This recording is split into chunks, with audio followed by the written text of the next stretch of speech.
apa kebuya kebu mantuwe aku nyuwun sedekah masukal anggone teko kebon aku kebu sing saka Jawa Timur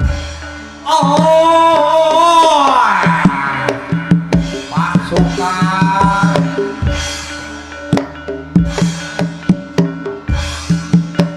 Ibu Damiri nyuwun sedekahipun kula nggih tumbas kebon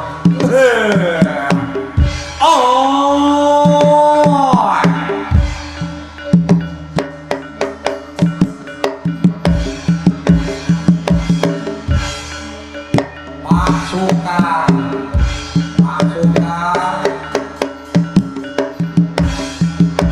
menika karya pangundukan mobil pasukan kali sedekah kalih kula mangsa sing apa kebuya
Jopan ketoprak kok sepi kabeh.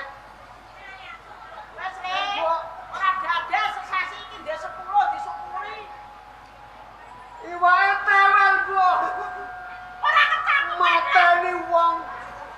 Ane mondo wis sagorene. Ora ono lawon liyane, kok. Gus. Bocah kok iso mangan, bengak-bengak dikeki bengak-bengak. Kok belum rasane kowe iki. Tewel kok enak yo, Mbok. Yo nang mau ora ono.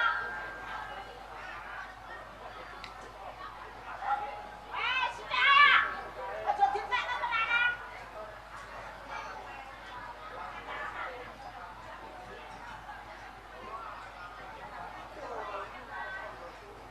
Piye? Kok Apa?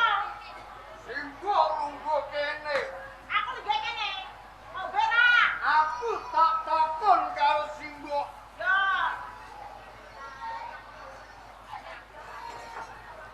Piye? Neng sise tewel mau. Kaya ana daging cilik. Rupane ireng kenyil-kenyil enak. Kuwi daging opo, Mbok? Apa le? Ana daging. Rupane ireng. Rasane kenyil-kenyil enak. Rasane kenyil-kenyil le. Iya, Mbok. Rupane apa? Rupane ireng, Mbok. Mbok, Oi, daging opo, Mbok? anu le. Anu opo, Mbok? Daging anu le. Simbok bloko wae karo aku. Sakenane mau daging opo, Mbok? Daging anu le. Opo, Mbok? Tangane simbok iris le. Daging simbok.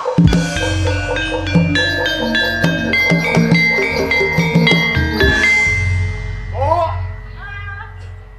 yen ngono daging manungsa kuwi enak yo, Mbok. Ora le kok tak jaluk. Dadi manungsa kuwi seger, Mbok. Ora. Oh. Nasi mbok wis ati lawan aku.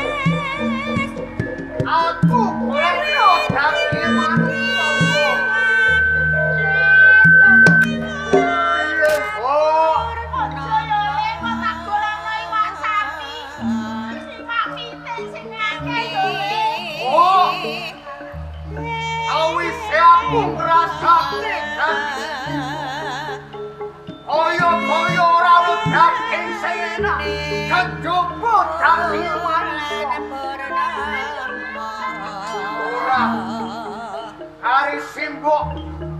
Gelem golek ora. Ora le kok tak golekno iwak pitik. Oh, Yo. opo ngakon aku tengkel karo simbok. Jangone apa? Yen nganti simbok ora golek daging manungsa. Simbok bakal tak kasut dhewe.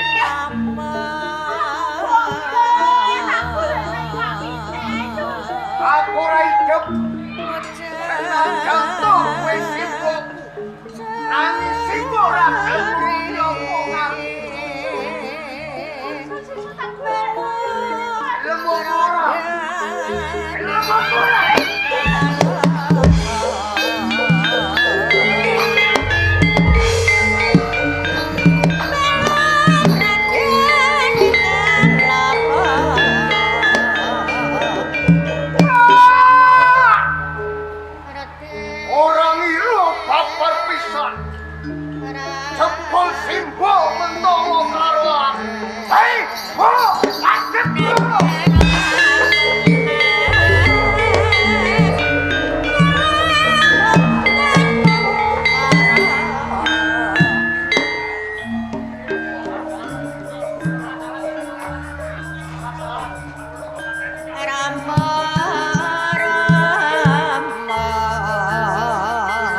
Diwanoke.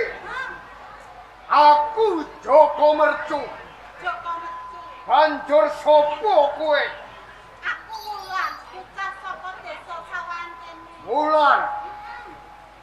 Lan, Ana apa Joko Mercu? kowe ngerti simbok liwat apa ora? Simbokmu wujude apa? Apa padha karo awakmu kaya kebo ngono kuwi?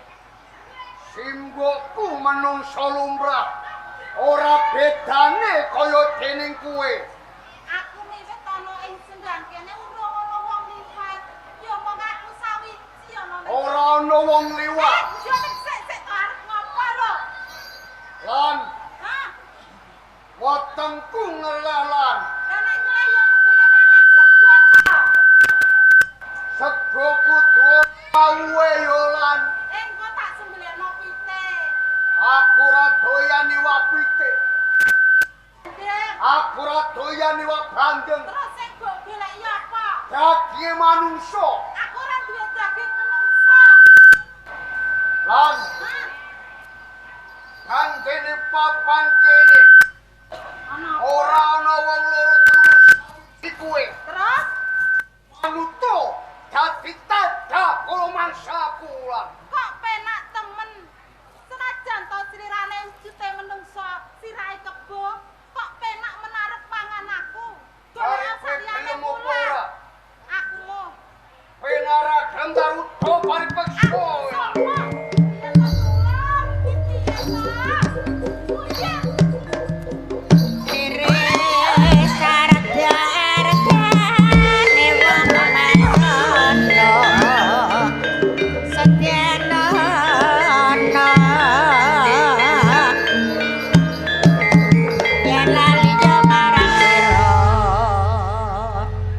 Bos, piye? Karo piye? Kang dadiaran Bisa tata jalma to. yo kene opo? Kowe melu canduk lawung bab perkara iki. Lah iki bojoku jare. Kae bojomu. Wulan kae arep tamongso. Mergo weteng kula gengleh. Oh. Janji sing ana kebo taruna. Ora bakal kowe sira bisa nyandak wulan. Aku tegak blak kowe.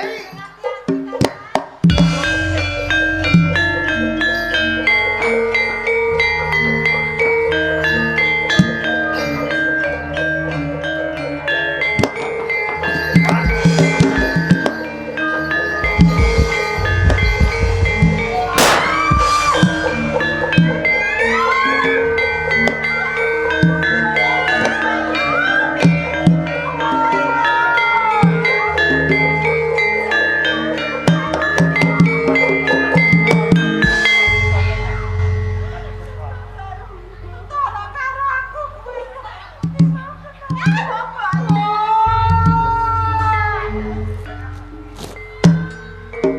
Ora lho bapak pisah. Jebul dampinge kebun awe.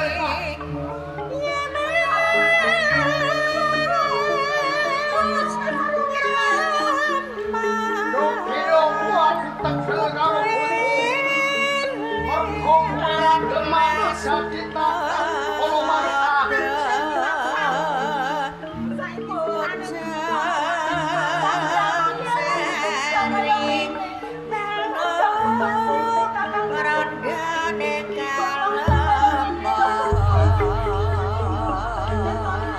Wes dadi sesamine atiku. Manusa ora jagate sesrawungan. Bakal tak tumpes apis kang tanpa tilang.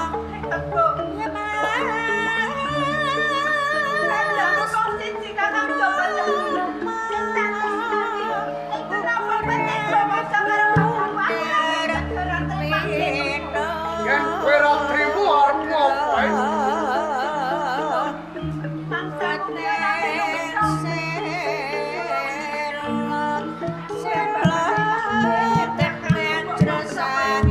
Modra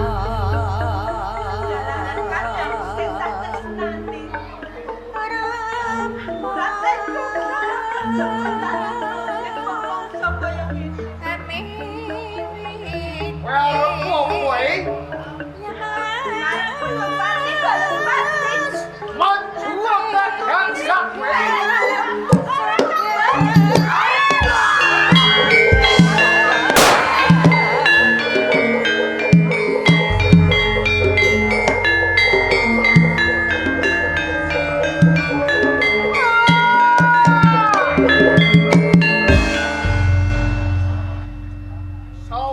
aku mangsa manungsa loro.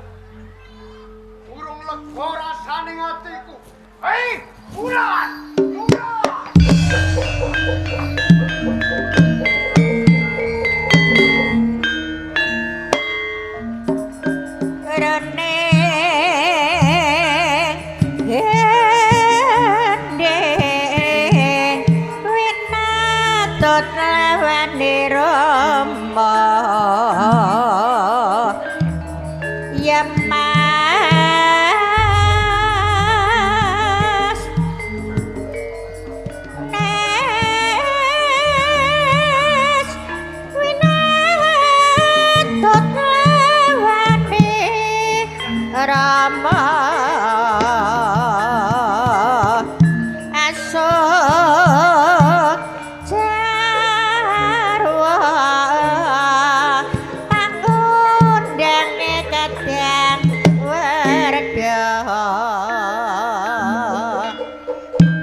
Jenenganmu iki rawuh ning apa sebabe kok sadurunge ora paring kabar. Kakang Ajar Pamengger sing gedhe pangapurane Kakang Pamengger dening rawuh kono ngersane Kakang Ajar Pamengger ora paring kekabaran. Kakang ya sungkem lan bektiku wae katur ngersane Kakang Ajar Pamengger. Tumiba sepadha-padha kosok baline pangestune wong tuwa wae tampani iki tak tampa dadi daya kekuatan Kakang. mengko sak balimu saka ing pertapan Gambir Seketi aku titip salam taklimku konjuk ngersa dalem ingkang sinuwun Prabu Brawijaya Bramatuja ya Kakang Ajar Pamengger sepira toh paweri Kakang Ajar Pamengger tansah dae wangune kok ana wigati nek manungsa keninge atine wong tuwa lagi saka ngendi lan ana perlu apa dirawuh ning padhepokane wong tuwa kok sadurunge ora paring kabar. Tegaku ning Gambir Seketi Kakang, sepisan kepengin tuwikawujengane Kakang Ajar Pamengger. Ya.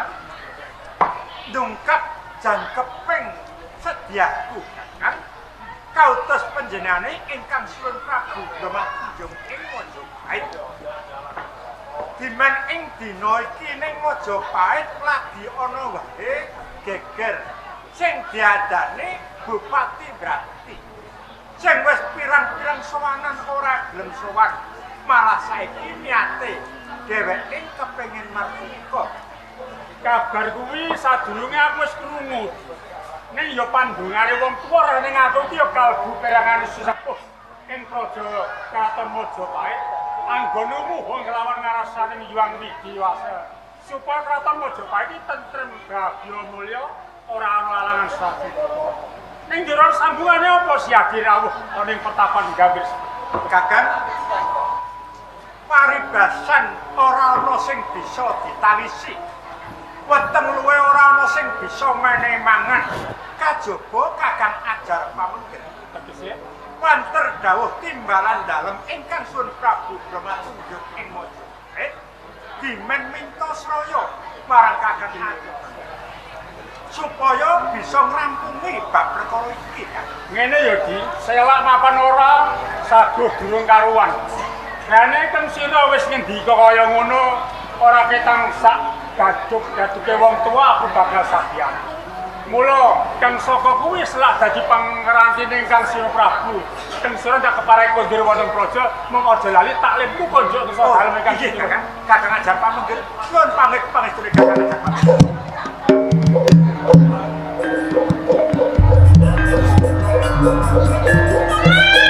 Satyana yen rahiya prasira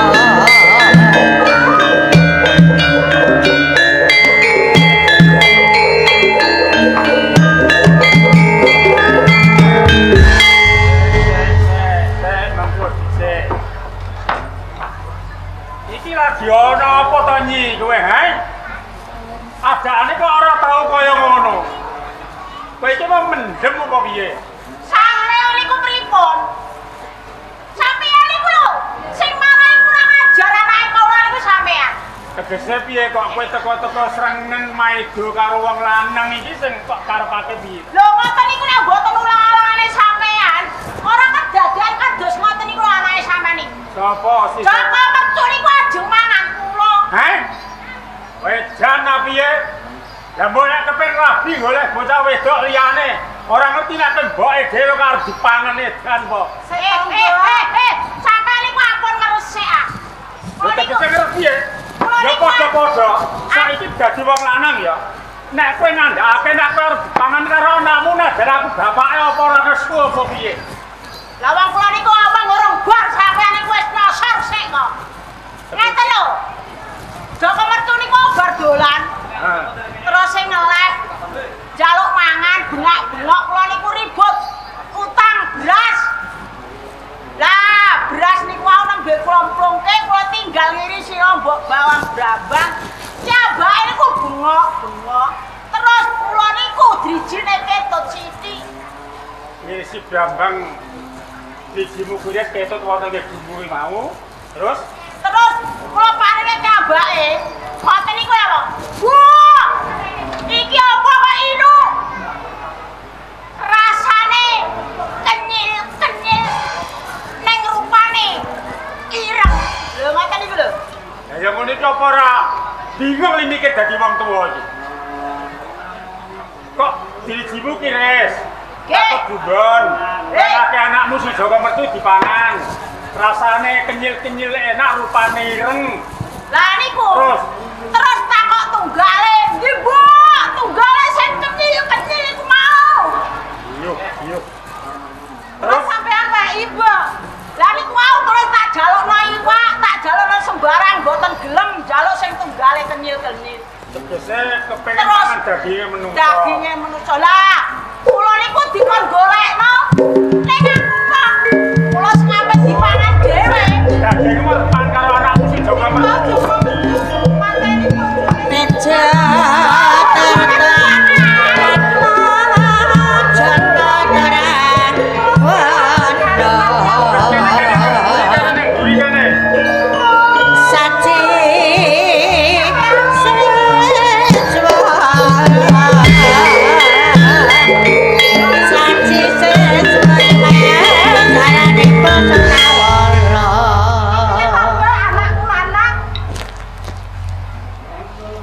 Rambutnya saiki ganti keriting. Merju. Saiki iki wis dewasa wis Joko. Iya, Mbah. Apa bener kandhane simbokmu? Nek kowe iki mau kepengen mangan daging menungso. Bener apa sedadi kandhane Simbah? Mergo daging manungsa kuwi enak, Mbah. Getihe manungsa kuwi seger, Mbah. Joko merju. Iya, Ini. Mbah. Nek kowe kepengen mangan daging menungso senadyan satenggak mendhuwur kuwi ndas-mundas kebo. Ning awakmu lan pikiranmu iki pikiran menungso. Nek kowe kepengen mangan menungso iki salah kowe kleru. Apa meneh simbokmu dhewe sing bakal kok mangsa. Kabeh kuwi ora salahe Joko Mercu. Nanging salahe Simbok. Terus Nganti aku kepengin daging manungsa. Kuwi mergo ngrasake daginge Simbok. Oh, ngono. Ngene ya. Saiki aku Piye, takon. Pak?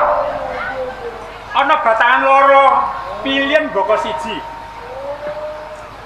Ana cangkriman loro, pilihan boko siji. Kowe lesu sepisan wareg selawase karo wareg sepisan lesu selawase kok pilih ndi?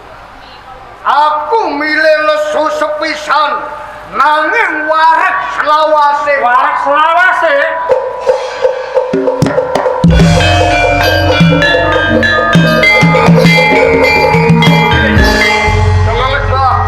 Lagi munggul.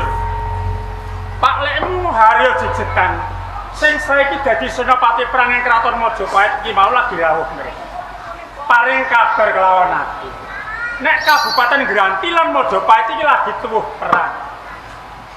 Ingkang pepuntone Majapahit kesesut. Jaluk sabiyantu kelawan aku. Lah nek kowe milihmu lesu sepisan wareg selawase. Supaya kowe tumuju ing Kabupaten Granti kono kae, akeh musuh sing awake lemu-lemu, seger-seger gitihe mbok menawa kuwi bakal dadi tajak kala masa. Mbah, aku kuwi durung ngerti ndi papan dununge Kadipaten Granti, Mbah. Ngene ya. Mengko sadalan-dalan kowe takono, kelawan wong semi padha kowe iki ngenero ngalor ketan, Sartara. Aku kudu ngalor ngetan papan durung. Ah, yen pancen kaya ngono, aku njaluk pamit. Aku tak temu dening Kadipaten Granti. Sing hati-hati lho. Oh, Iya, Le. aku njaluk pamit lan njaluk donga lan pangapunten. Sing hati-hati lho, Le. Kowe njaluk pamit karo Puan sing bojone kok pamit. Ini Wulan Pateni aku. ora mung sing tak jaluk sing gedhe pangapura Wulan mergo aku wis mateni bojoku Yolan. Aku wis seno tak pening sepuro. Sing hati-hati. Ayo,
Le.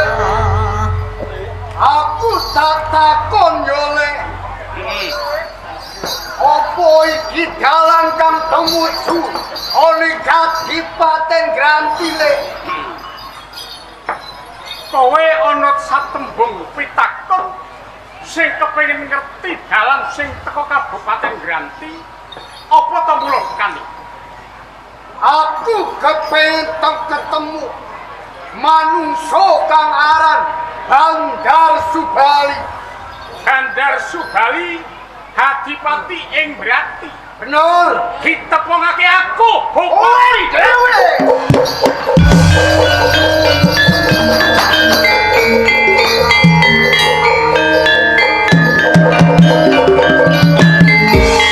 Yen pancen kowe Bandar Subali, Munggawe gegerku cekalan sungu. Jakarta swangkini projo Mojopahit.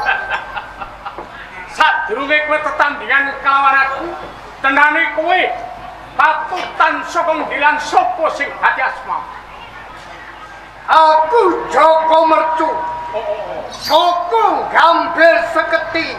Kalbu kowe srayane Nalindra saka Mojopahit. Utus Raya Mojopahit. Ayo tetandingan kalian Adipati Galuh. Oh, dapat gedeng siramu. Ya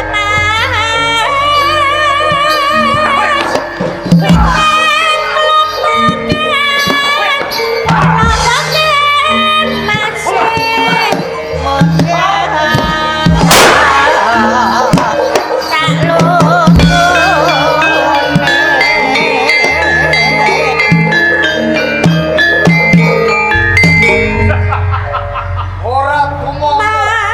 Marco. Apa meneh mung kowe lagi pusakamu ayo yen pancen kowe saben bedoyo tapi betul